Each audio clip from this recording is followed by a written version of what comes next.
SeaWorld Orlando.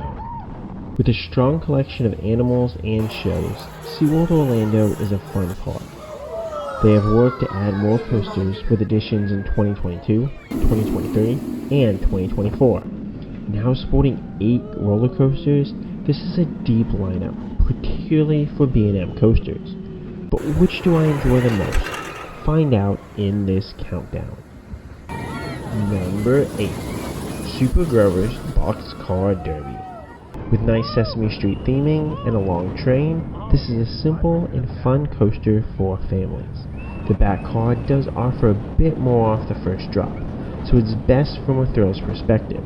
The rest of the coaster is rather basic with some meandering, but there is a side-to-side shuffle that makes the coaster enjoyable. Number 7. Journey to Atlantis. This water coaster offers an interesting dark ride section, though some of it is hard to see and understand. The long lift hill lacks some theming though. The big drop is big and powerful, though it shouldn't get you too wet. That is reserved for a small little hill on the main course. The last drop is a curved coaster drop inside of the building and offers a unique twist on a water ride. Nothing super exciting as far as a coaster goes. Number 6.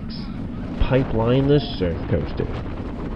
This ranking splits the difference between the pros and cons that I experienced on it.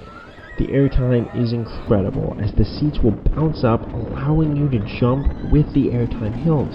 The positive G's and valleys really messed with my head though, and made it hard for me to keep re-riding this coaster. The standing style is unique and really doesn't bother me, but the forces did, which holds it back from being a truly special roller coaster. With the airtime hills, I do wish I could like this coaster a bit more, as it has the potential to be a truly awesome experience. Number 5. Penguin Trek. The new for 2024 family coaster has incredible theming, as you walk through a research base and then pass the penguins through the exit. The main coaster offers a series of hills and turns, which is enjoyable, but you can really tell that the hills are profiled to not give airtime at the top, which is understandable as this is a coaster designed to please kids and families. As a family coaster, it does a lot of things right, and does just enough to appeal to thrill seekers. It's just missing that truly special element to be even better as a coaster.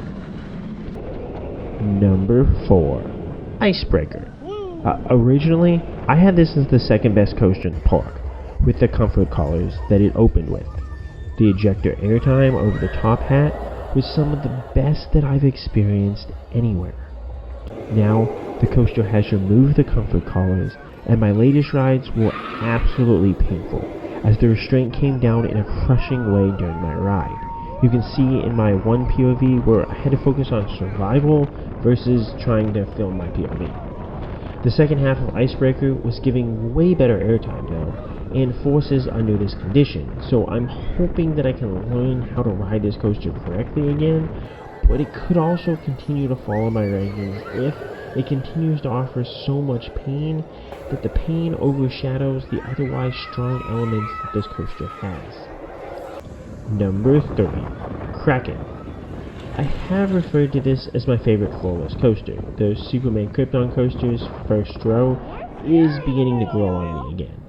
The layout for Kraken is top-notch, as there's a straight drop, enjoyable vertical loop, and an inline twist that is fantastic.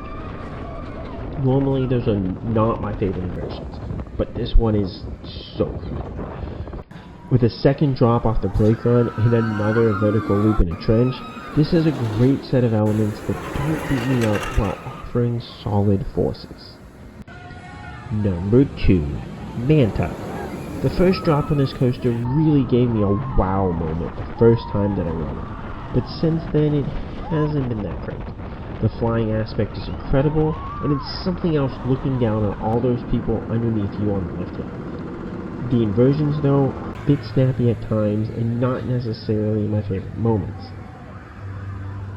On my recent rides, second half after the brake run felt fantastic, with a nice drop into it and good forces all around. Normally, I don't remember the forces being dialed up there, but I'm glad they were as that part looks stunning off-ride, so it was really nice to be able to enjoy it on-ride.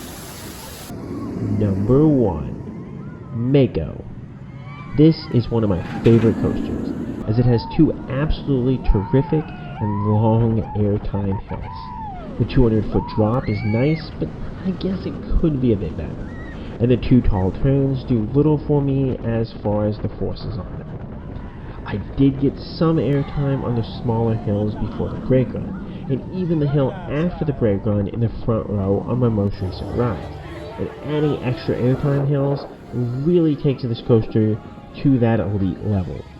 There are still some elements that just don't hit.